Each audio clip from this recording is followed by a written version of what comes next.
지혜가 언제 끝날까요? 지혜가 끝나는 때는 사람이 스스로 지혜롭다 여길 때입니다. 그래서 가장 지혜로운 사람은 자기 자신을 스스로 지혜롭다 여기지 않습니다.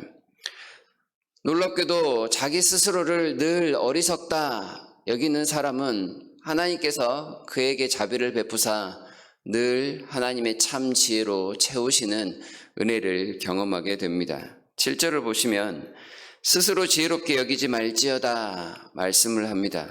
여호와를 경외하며 악을 떠날지어다.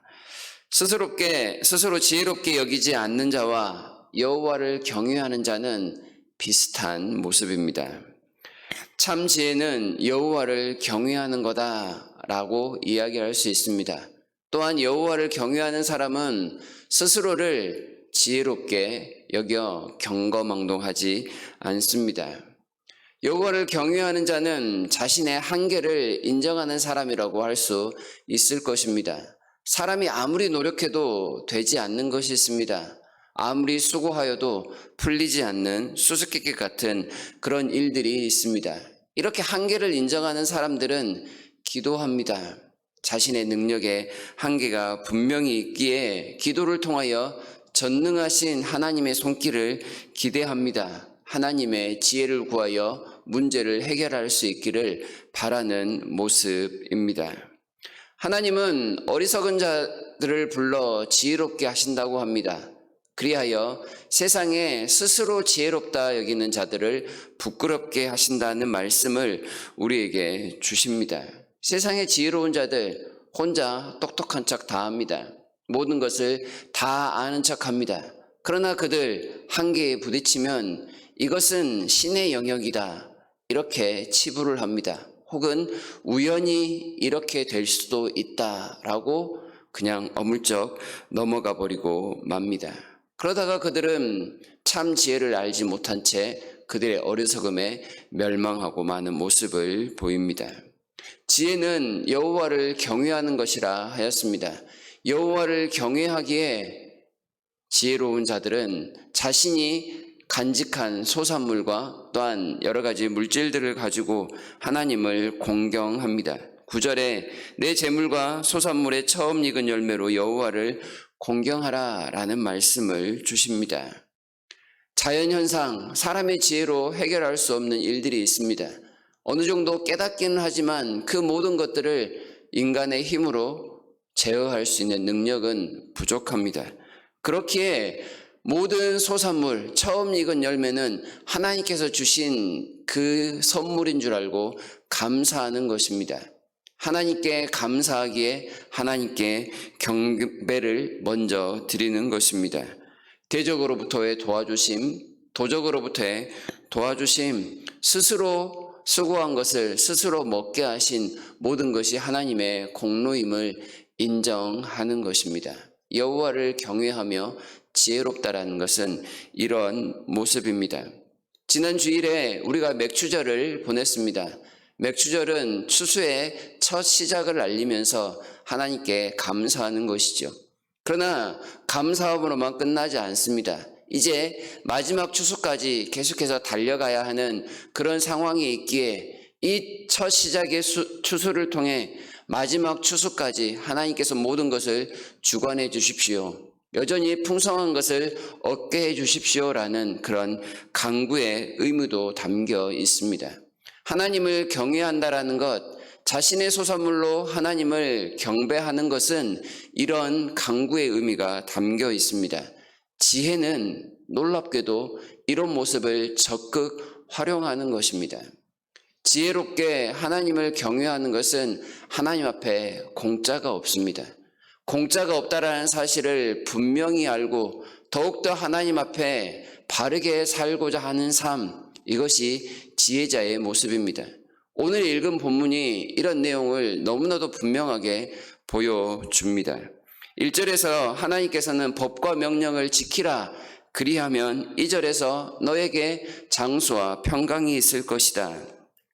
3절에서 인자와 진리를 지키라 그리하면 하나님께서 사람과 하나님 앞에 은총과 귀중히 여김을 받을 것이다. 4절의 말씀을 합니다. 5절에서 여호와를 신뢰하고 범사에 여호와를 인정하라. 그리하면 6절 말미에서 너희의 길을 지도하시는 은혜가 있을 것이다. 하나님께서 1대1 개인 레슨을 하시는 것처럼 그렇게 각 사람을 이끌고 가시는 은혜가 있다는 말씀입니다. 7절에서 여호와를 경외하라. 그러면 8절에서 양약과 내게 골수의 윤택함이 있을 것이다. 약속합니다. 9절에서 여호와를 공경하라. 그리하면 10절에서 내 창고가 가득히 차고 포도즙이 넘치는 은혜가 있을 것이다. 말씀을 합니다. 지혜로운 사람은 이러한 하나님의 보상의 약속을 적극 활용합니다. 이 약속만 보면 하나님 매우 계산적인 것처럼 보입니다. 하나도 받지 않으면 하나도 주시지 않을 것처럼 말씀을 합니다. 그러나 하나님 앞에 드리는 것이 무엇입니까? 하나님 앞에 나의 경배를 드리는 것입니다. 마음을 드리는 것입니다. 하나님께 그 모든 나의 귀를 집중하는 것입니다. 소위 영적인 일에 최선을 다했는데 하나님께서는 영적인 일은 물론이요, 육적인 모든 일들까지 풍성하게 채우신다라는 약속입니다. 맥주절의 의미와 같이 하나님은 하나를 받으시고 우리에게 100을 채우시는 그 약속을 주고 계십니다. 지혜롭다라는 것은 그저 생각이 다양하고 행동이 삼가 조심한다 이런 의미만이 아닙니다.